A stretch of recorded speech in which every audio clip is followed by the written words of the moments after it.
Hi friends, అందరూ ఎలా ఉన్నారండి? ఈ రోజు వీడియో వచ్చేసి ఒక పంజాబీ డ్రెస్‌ని మెజర్‌మెంట్స్ తోటి ఏ విధంగా కట్ చేసుకోవాలనేది ఈ వీడియోలో అయితే చూపించబోతున్నానండి. ఇక్కడొచ్చేసి 2 మీటర్ లైనింగ్ తీసుకున్నాను. ఇదొచ్చేసి సిల్క్ లైనింగ్ అండి. ఓకేనా?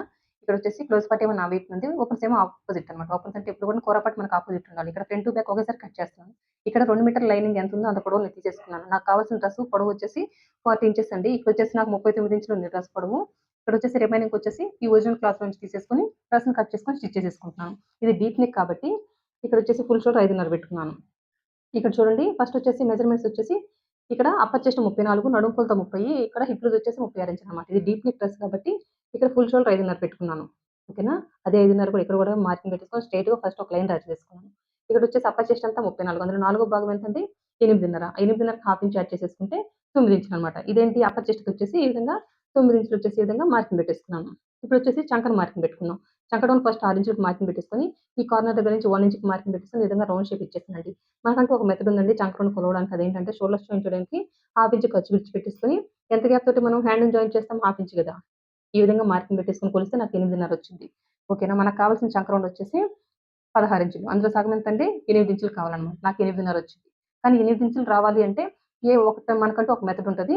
అది ఏంటి అనేది కూడాను లాంగ్ వీడియోలో మీరు చూస్తే మీకు అర్థమవుతది. ఈ చంక రౌండ్‌ని ఏ విధంగా నేను 8 ఇంచులు తెప్పించాను అనేసి.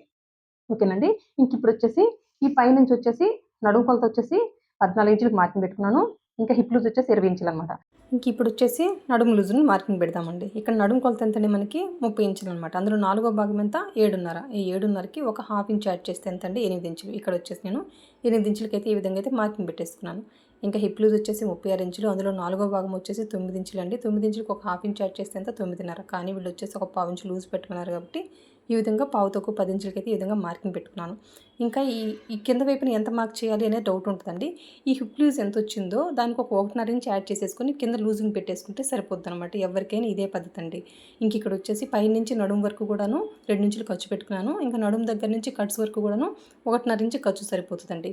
ఇంక ఈ సైడ్ భాగం అంతా కూడాను ఒక 1 ఇంచ్ ఖర్చు పెట్టేసుకుంటే సరిపోతది. మనం కుట్టేటప్పుడు వచ్చేసి ఫస్ట్ ఒక హాఫ్ ఇంచ్ ఫోల్డ్ చేస్తాము. తర్వాత ఇంకొక హాఫ్ ఇంచ్ ఫోల్డ్ చేసినప్పుడు మనకు కరెక్ట్‌గా ఉంటదండి. ఇక్కడ ఖర్చు మాత్రం ఎక్కువ పెట్టొద్దండి. ఓకేనా? మీకు సైడ్ వచ్చేసి స్లిట్స్ అనేటివి పర్ఫెక్ట్‌గా ఉండదనమాట ఫినిషింగ్ ఎక్కువ ఖర్చు పెడితే. ఇది కూడా ఒక రీజను. ఒకసారి గుర్తుపెట్టేసుకోండి. ఇంకంతేనండి. నా వీడియో కనుక నచ్చినట్లయితే లైక్ చేయండి, షేర్ చేయండి, సబ్స్క్రైబ్ చేయండి. థ్యాంక్ యూ అండి. Thank you for watching. మీకేమైనా డౌట్స్ ఉంటే కామెంట్ రూపంలో తెలియజేయండి. నేను క్లియర్ చేయనైతే ఖచ్చితంగా క్లియర్ చేస్తాను. ఇక్కడ హ్యాండ్ కూడా మార్కింగ్ పెట్టానండి. ఫుల్ వీడియో అప్లోడ్ చేస్తున్నాను. కావాల్సిన వాళ్ళు ఒకసారి చెక్